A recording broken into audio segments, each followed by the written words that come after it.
Elisabeth. How are you? Good morning, Macarena. I'm great. How are you?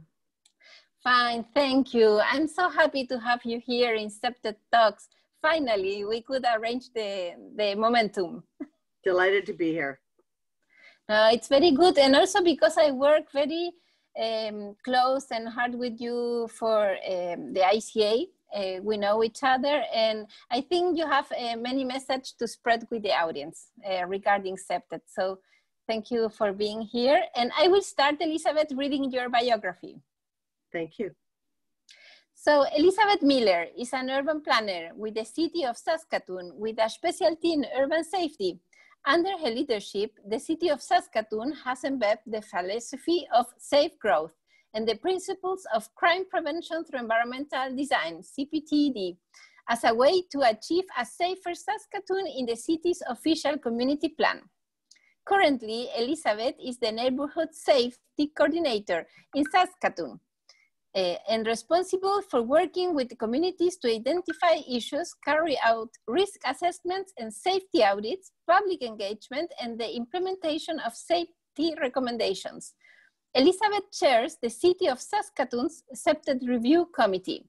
She's also responsible for organizing and co-teaching Safe Growth CPTED courses to ensure that civic staff and other interested parties outside the organization are appropriately trained. Elisabeth is also an active member of the International CPTED Association and has been a board member for a number of years. Currently, she's the ICA Secretary. She is also an active member of the Canadian Institute of Planners and was instrumental in the collation and publication of SIP, a kid's guide to building great communities, a manual for planners and educators. Elisabeth views Safe Growth CPTED process as an important crossover with urban planning and an excellent vehicle for engaging children and youth in their community. Wow, a very, very, very bright career. Thank you, Elisabeth. Thank you, Macarena. So let's start from the beginning. How did you start in CPTED? Well, I was exposed to CPTED when I went to a conference in BC. Was put on by the BC Crime Prevention Organization, and that was the first time I had heard anything about crime prevention through environmental design. And because there was myself and another planner, and because we were doing a lot of work within neighborhoods, we saw that as a good way to talk about crime and to get the neighborhoods engaged, because these were at the time we were working in inner city neighborhoods. And so we'd heard about this concept, and we kind of did a little bit of searching around, and what we found, we just happened to stumble across a course that they were giving at the Saskatchewan Police College in Regina, which is about 3 hours from Saskatoon, where I live. And it was mainly for police through the college, but we managed to weasel our way in, and so I think we were there was a couple other planners, but for the most part, we were the only non-police people in that. We had to do a project. We had to bring a project to, and actually we were quite popular because as planners we could do some drawing and things, and so when we had to do presentations, we were pretty popular. And that was probably 1996 or 97.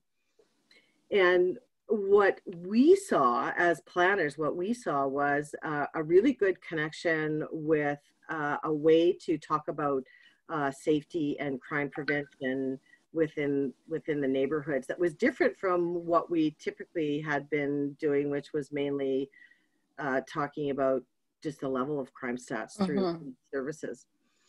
So unofficially, we started to apply the principles in the work that we did. We talked about some of those things. We incorporated it whenever we could.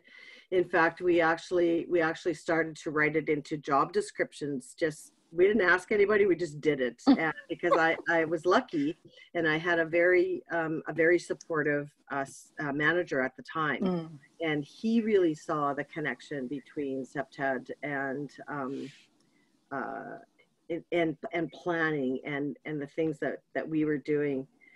And for me, when the course that I took was sort of right at the time when we did first generation CPTED and second generation CPTED. And for me as a planner, the whole second generation, the community capacity and connectivity and culture, those things actually really spoke to me as a planner. So I got pretty excited about those things.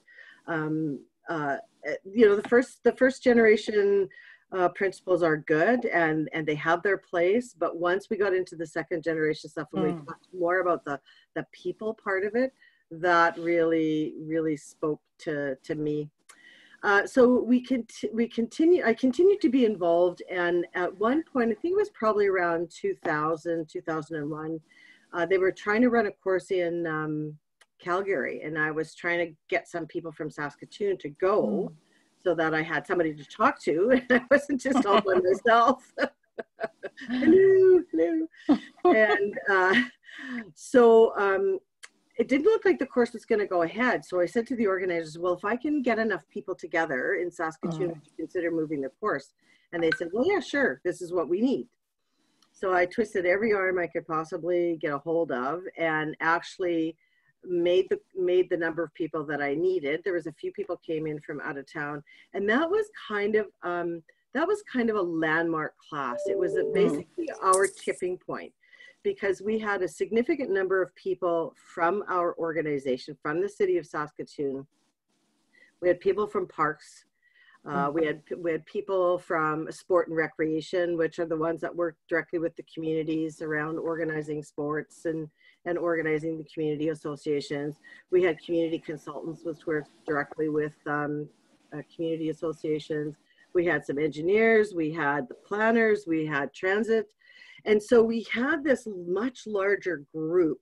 And so informally, we started to talk about, well, you know, I have this project. Could you come and help me with my project? And then if you need any advice, if you need a second set of eyes, I can come and work on your group.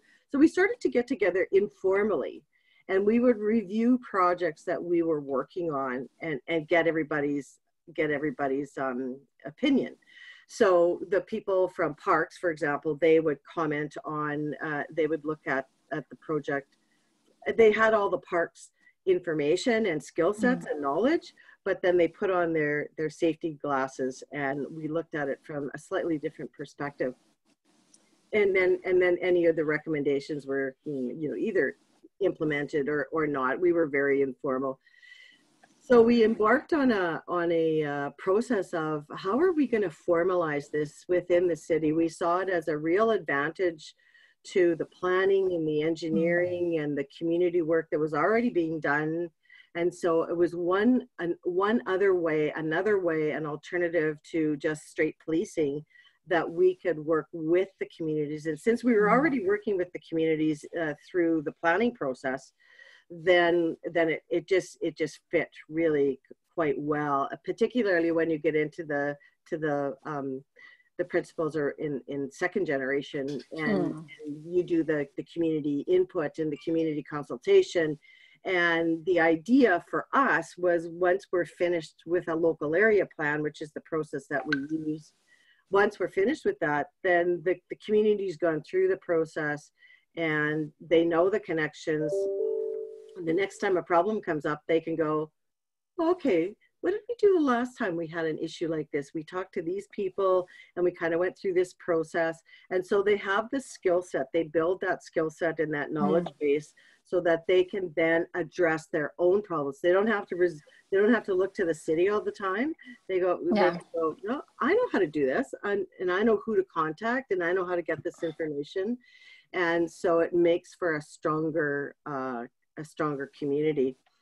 So the example that I always use, and I know the engineers don't like it, but it's a really good example. So you know, when you have large, high speed, high traffic areas, you have what we call pedestrian overpasses or underpasses. And so the way that they were being built was that there was really no thought put into how people entered or exited or how they felt when they were in that. And so engineering would build these things because they didn't want people squashed by, you know, really heavy traffic. But then once they were done, they walked away, and we would have issues around maybe there was hiding spots, or it was a good place for somebody to wait and prey upon somebody coming through there by themselves. They didn't feel very good. They were kind of hidden. And so if we can address that at the design stage, where we can build the pedestrian overpass or underpass or whatever it happens to be in a way that reduces the opportunity for crime to occur and increases users' perceptions of their safety, then we actually save money, because the engineers may walk away, they don't have anything else to do, and the phone calls come to police services, or they come to community services, or they come to some other part of the city. So basically what we're saying is here's our recommendation, and you can accept it. You can say, I understand what you're saying, but what if we did it this way? Or you can say, no, I'm not doing that at all. And as long as everybody understands what that risk is, and they choose, the senior staff of the city choose to say, you know what, I hear you, I read that, and we're just going to move ahead with it the way it is. That's fine, because they've made a well-informed decision. So anything that comes up afterwards, then, you know, you have to accept that risk. In that sense, Elisabeth, you describe a very participatory process that I love much, and I am very aligned with that perspective from CPTED. Can you describe, in your experience, how relevant is to involve the political authorities? For example, you're working in a municipal level and you talk about your boss, but what about the mayor, for example? What is your experience about that? Well, that's a really good question, because of course we're creatures of, you know, there's the administrative arm of the city and there's the political arm, and sometimes the advice that you give council, they can accept it, they can change it, or they can say thanks, but I'm going to do it this way. And as frustrating as that can be, then you have to look at ways of how do you get that information out? So what kind of, you know, some of the things that we did was that we went to senior staff and we did presentations, and we went to the developers liaison, which is the private sector.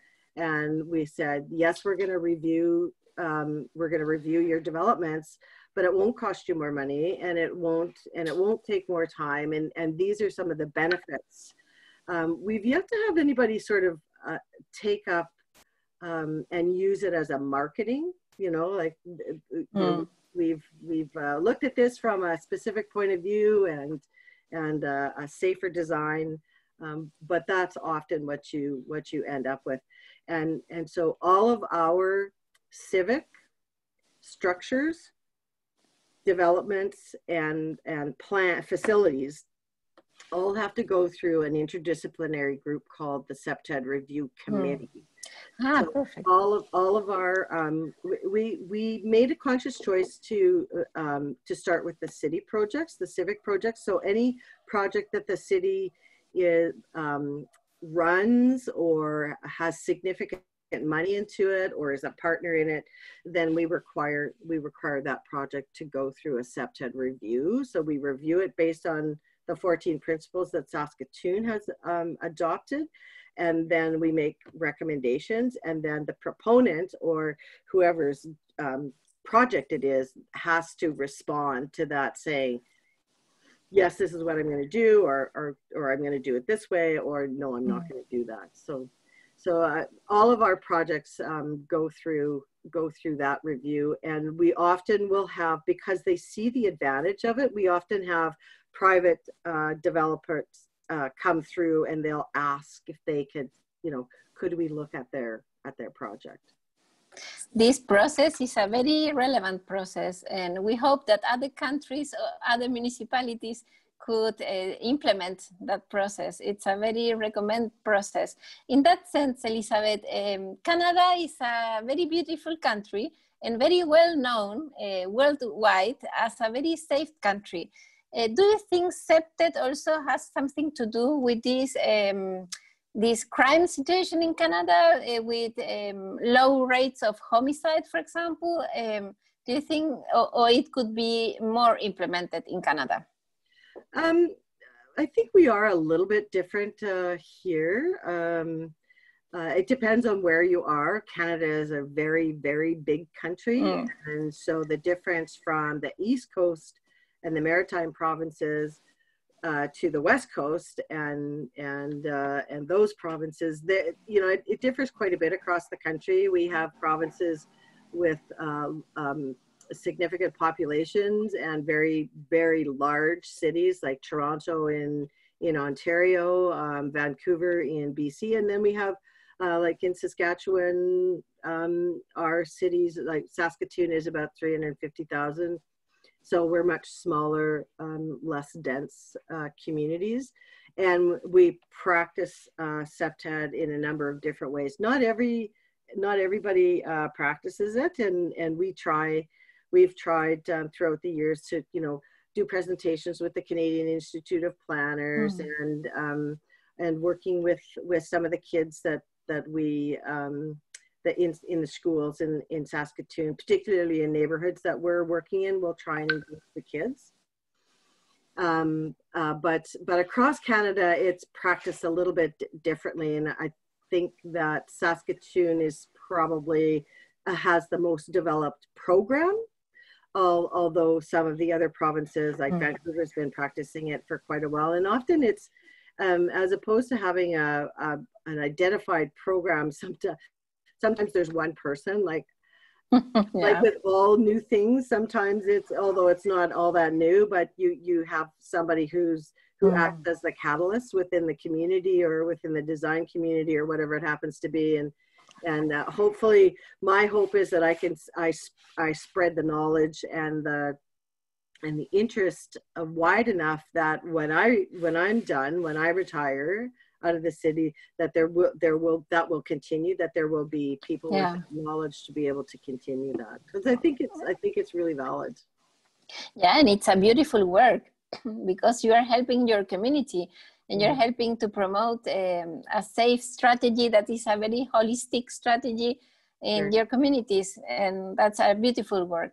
So we have offered training here in Saskatoon probably straight through since about 2000. So we're probably almost at our 20th year. Wow. COVID kind of got in our way this year, but we're probably almost at 20 years for offering the course. And the course has gone from having one or two external people join to some classes where 50% of the students are from outside the city of Saskatoon, connected. Like they've got projects coming through, like they're private architects or landscape architects or that type of. And so they actually have to bring their projects through our committee. Yeah, that's nice. So it's good to have the knowledge. So we've probably trained we've had up to almost 20 classes, and we've probably put through about almost 300 people.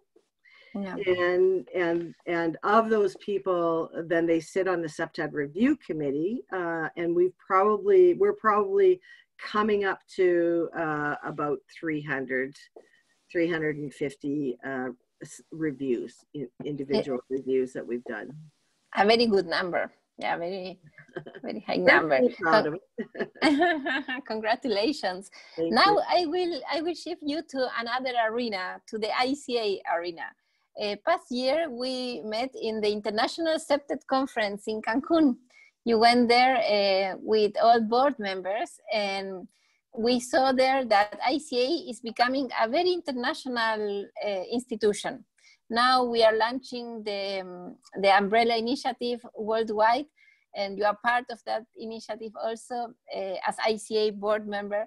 And I want to have your opinion about the value of being connected with different regions of the world. What is your opinion about that? Well, my story started way back when. I went to training in like '96. There was myself and my another planner, who unfortunately left the city and went elsewhere. So I was kind of by myself. So I didn't find the ICA right off the bat, and so I felt quite isolated because other than a few people, I really didn't know a lot of people that you could phone up. You know, as a planner, I know a lot of planners, and so I can phone somebody up and go, "Hey, I've got this problem. Like, how do I do that? Am I thinking about this in the right way, or can I think about it in a different way?" And so you have that kind of support, like an extended family, but it's a professional family.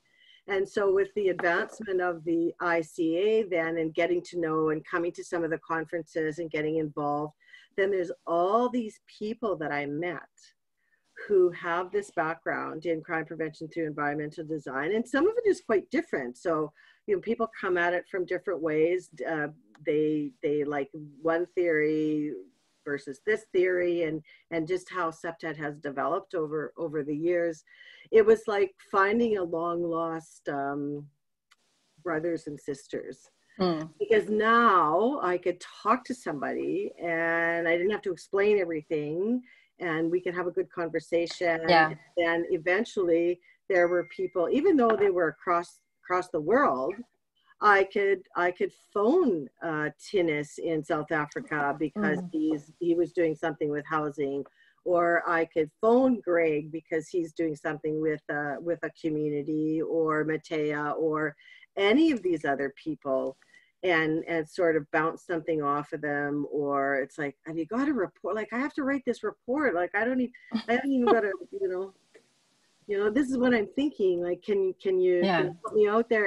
And so, you know, that support really helped and really broadened my experience, because I mean, I live in the real world, and it's a practice.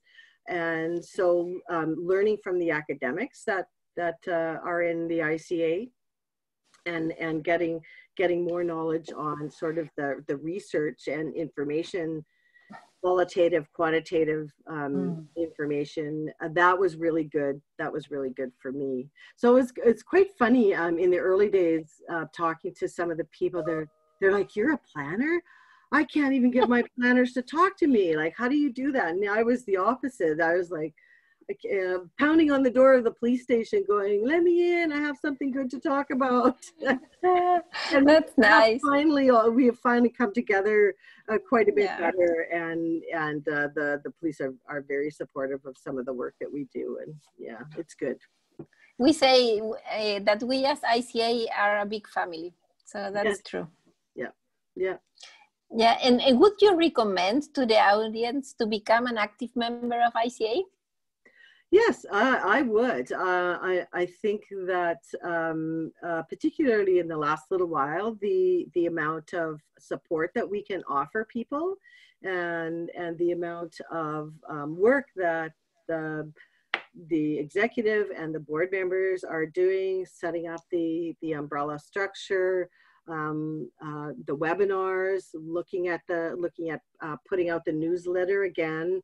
Of course, we have our biannual conference every year, which brings together that global family, and I find it very helpful, because and almost eye-opening to look at what's happening in other parts of the world, like all the work that's being done in Latin America, some of the work that's, what was you and Tinnis did those presentations, CPTED Extreme. Yeah, CPTED Extreme. And, I mean, those are situations that I would never be exposed to otherwise, ever. And so it's interesting how things are viewed in different countries and different cultures, and what can I take from that and apply maybe a little bit differently in my city, in my culture, in how we do things? What do I like from how they do things over here? What don't I like that I know that I don't want to apply? So I think if you keep your eyes open and your ears open, you can always, even if it's just learning that that's not the way you want to do something, you always learn something. Yeah, you're right, completely right. And we say as ICA that we are connected in our differences. And this is an asset. It's something very positive. Yes, yes, it is, for sure. And as a final remark, Elisabeth, do you want to highlight a message for the audience? Sure. I mean, these are struggling times pretty much for everybody. And I guess my message is always like when I talk to community members or when we talk to people here, it's go and talk to people, get to know your neighbors, go out and shovel your sidewalk if you live in a winter city like I do, or mow your lawn, or say hello to your neighbors when they're walking their dog, or help your neighbors out, because the stronger your connections are with your neighborhood, the safer you're going to be. And if for some reason something does happen, then you've still got those supports to help you through that difficult time. And I have to say that I've never really looked at the environment quite the same. Like I don't look at the city quite the same from before and after I was trained in crime prevention to environmental design. That's beautiful, Elisabeth, and thank you for this this interesting interview.